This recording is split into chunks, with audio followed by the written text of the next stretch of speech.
होहि विवेक मोह भ्रम भागा, तव रघुनाथ चरण अनुरागा। राम जय श्री राम। आदरणीय बंधु, माताओं, बहनों, आज लोक सुमंगल संवाद का 65 दिवस व्यक्ति निर्माण, चरित्र निर्माण के इस महा अनुष्ठान में हम मिशन सील के अंतर्गत शीलवान मनुष्य के, चरित्रवान मनुष्य के, प्रगतिशील मनुष्य के गुण क्या क्या होने चाहिए, इसकी निरंतर चर्चा कर रहे हैं। और आज इस वसुधा के कुटुंब पर जिस प्रकार का संकट मंडरा रहा है, उसमें जिसको सबसे अधिक आवश्यकता है प्रत्येक व्यक्ति को, वह है सहनशीलता का गुण।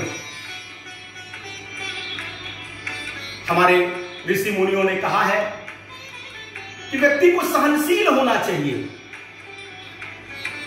और ऐसे समय में, ऐसे संकट काल में तो कहा गया है ना कि धीरज धर्म मित्र और नारी आपत्काल परखिए चाहे। अपने धैर्य को, अपने धीरज को इसी समय परखने का यह अवसर आता है। आजकल विशेष करके भारत में लॉकडाउन है। राजा से लेकर के रंग तक सब अपनों को कमरे में कैद करके भगवान की आराधना कर रहे हैं, मुक्ति की प्रार्थना कर रहे हैं कि कोरोना से मुक्ति दे हे भगवान। ईश्वर की आराधना सबकी चल रही है, अपने अपने प्रकार से चल रही है। कई दिन हो गया लोग घरों में अपने अपने रह रहे हैं।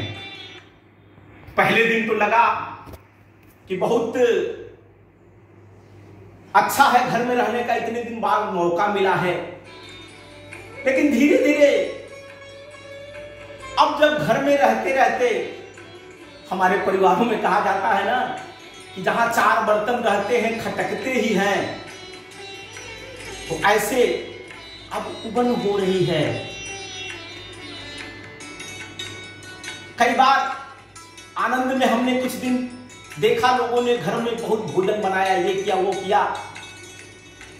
कल एक माता जी से हमारी बात हो रही थी। हमने पूछा इस समय तो आनंद होगा, भजन भाव हो रहा होगा, बहुत सेवा कर रही होगी। उन्होंने क्या कहा, अरे छोड़िए आप, क्या बात है, उस समय और इस समय में तो घर का काम बढ़ गया है।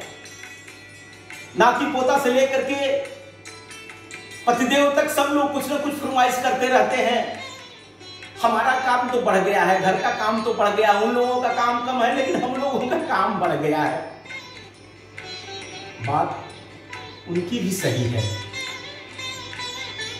हम घर में हैं और घर में रहना कितना कठिन होता है, यह अब आपको समझ में आ रहा है। तो मन में अनेक प्रकार के विचार भी आ रहे हैं। और ऐसे में हमको सहनशील बनना पड़ेगा, तब परिवार चलेगा, ठीक प्रकार से प्रसन्न रहेंगे, सब लोग सुख शांति समृद्धि रहेगी। नहीं तो घर में क्लेश होगा। और यह क्लेश किस प्रकार का होता है, इसकी कल्पना आप कर सकते हैं। जहां सहनशीलता नहीं रहती है, वहां छोटे छोटे मुद्दे पर किस प्रकार का विवाद होता है। मैं महाभारत काल की बात आपको बताता हूं। महाभारत का जो युद्ध हुआ, वह उसका एक कारण यह भी था कि द्रौपदी ने एक दिन राजमहल में जाते हुए दुर्योधन को, उनको भान नहीं हुआ, वह पानी में उनका पैर पड़ गया, तो उन्होंने कहा कि अंधे का पुत्र अंधा ही होता है। और इस बात को दुर्योधन सहन न कर पाए, जिसका परिणाम हुआ महाभारत जैसा युद्ध हुआ। और कितने लोग काल कलयुद्ध हुए, ऐसे सहनशीलता का दूसरा उदाहरण अवधपुरी। अवधपुरी में मर्यादा पुरुषोत्तम भगवान राम, उनको मां ने आदेश दिया कि आपको वनगमन करना है। सहनशीलता के साथ, प्रेम के साथ वह वनगमन को चले गए, जिसके कारण से अयोध्या में युद्ध नहीं हुआ, रक्तपात नहीं हुआ, और आज भी कहा जाता है कि अयोध्या युद्ध से मुक्त रही। इस नाते से सहनशीलता मनुष्य का गुण है, और यह जिसमें आता है वही संत बनता है, वही कहा जाता है कि मनुष्य बनने योग्य है। सहनशीलता में विवेक बहुत जरूरी है। ये सब जो मैं शील के गुण बता रहा हूं, इसमें नीर क्षीर कारक विवेक का कितना आवश्यक योगदान है, यहां आप समझिए। हर उदाहरण हर जगह नहीं फिट बैठते हैं। दुष्टों के लिए सहनशीलता कितनी, तो भगवान कृष्ण ने कहा, ऐ शिशुपाल, तुम्हारी 99 गलतियां माफ मैं करूंगा, लेकिन अगर 100 गलती तुम करोगे तो मैं छोड़ूंगा नहीं। इस नाते से शील में यह जो सहनशीलता है उसकी भी एक सीमा है। दुष्टता को हम कहां तक सहन करेंगे। महावीर स्वामी जब ध्यान मग्न थे, तमाम लोगों ने आकर के उनके ध्यान साधना में खलल डालने का काम किया। ऐसे ऋषि मुनि जब तपस्या करते थे तो तमाम दुष्ट लोग, राक्षसी वृत्ति के लोग खलल डालते थे, जिनको एक सीमा तक सहन करने के बाद ऋषियों ने उसका कहीं ना कहीं समाधान निकाला। भगवान विश्वामित्र राम को ले गए ऐसे दुष्टों का दमन करने के लिए। ऐसे सहनशीलता की भी एक सीमा है। इस तरह से यहां विवेक का प्रयोग करना पड़ता है। आज जिस प्रकार से कुटुंब टूट रहे हैं, हम जिस वसुधैव कुटुंबकम की कल्पना करते हैं, उसकी सबसे छोटी इकाई परिवार वह कुटुंब है। उसका जरा दृश्य देखिए, कैसा दृश्य है। आज सर्वाधिक जो यह प्रेम विवाह हो रहे हैं, उसमें थोड़े दिन चलने के बाद तलाक की नौबत आ जाती है। वहां सहनशीलता नहीं है। पति पत्नी है, पहले का प्रेम और बाद का प्रेम लेकर के छोटी छोटी बातों पर बात आगे बढ़ती है और वह तलाक तक पहुंचती है। कह रहे हैं हम प्रगतिशील युवा हैं, हम प्रेम विवाह करेंगे, ये हमारा चलेगा, लेकिन मुकदमे बता रहे हैं, परिवार कोर्ट के मुकदमे का आंकड़ा है, ऐसे 30% लगभग मुकदमे आपस की नासमझी के कारण, आपस की सहनशीलता न होने के कारण से यह हो रहे हैं। यानी कुटुंब को टूटने में सहनशीलता एक महत्वपूर्ण भूमिका निभा रही है। इस नाते से सहनशीलता मनुष्य का किस प्रकार का गुण है, यह समाज का दृश्य देखने में आता है। सास बहू के झगड़े होते हैं, इस बात को लेकर के होते हैं।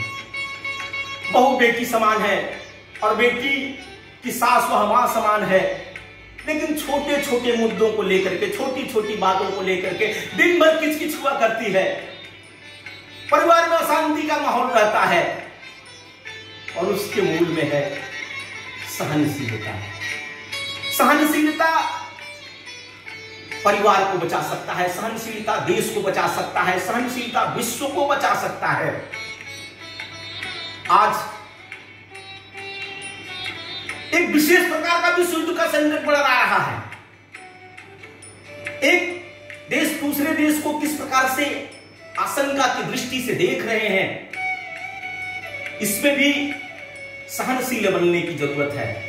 मोदी जी ने जिस प्रकार की सहनशीलता का उदाहरण देते हुए, नकारात्मक बातों को छोड़ते हुए सार्क देशों से अपील किया, ये मिलजुल करके इस कोरोना महामारी के संकट को भगाते हैं, उसने विश्व की मानवता से, विश्व के तमाम देशों से भी आग्रह किया कि यह समय मिलजुल करके लड़ने का है।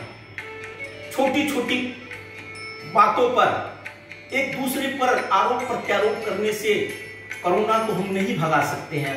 मानवता पर यह जो संकट है, इस संकट को समाधान तक पहुंचाने के लिए घर में हमको रह करके परिवार में सामंजस्य बनाते हुए, क्योंकि जैसे जैसे दिन बढ़ रहा है वैसे वैसे उम्र बढ़ रही है, वैसे वैसे परिवारों में कलह भी बढ़ रही है। और कलह जब बढ़ेगी तो उसमें सहनशीलता ही काम में आएगी। पत्नी बोल रही है, पति को मौन होना पड़ेगा। पति बोल रहा है, पत्नी को मौन होना पड़ेगा। बच्चे कोलाहल कर रहे हैं, अपने को मौन होना पड़ेगा, सहनशील बनना पड़ेगा।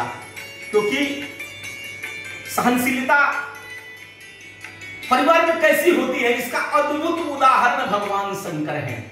मां पार्वती साथ रहती थी, अनेक प्रकार के सुमंगल संवाद हमेशा होते रहते थे और उन सुमंगल संवादों में प्रश्न बार बार खड़ा होते रहते थे, जिसको कभी कभी मौन रह करके महादेव समाधान देते थे। लेकिन उसमें भी एक बार भगवान राम की परीक्षा लेने के लिए मां नहीं मानी। भगवान शंकर को भी क्रोध आया। उन्होंने कहा ठीक है, आप मेरी बात अगर नहीं मानती है तो आप जाइए। इस नाते से सहनशीलता की भी एक सीमा है, सीमा उल्लंघन न करिए।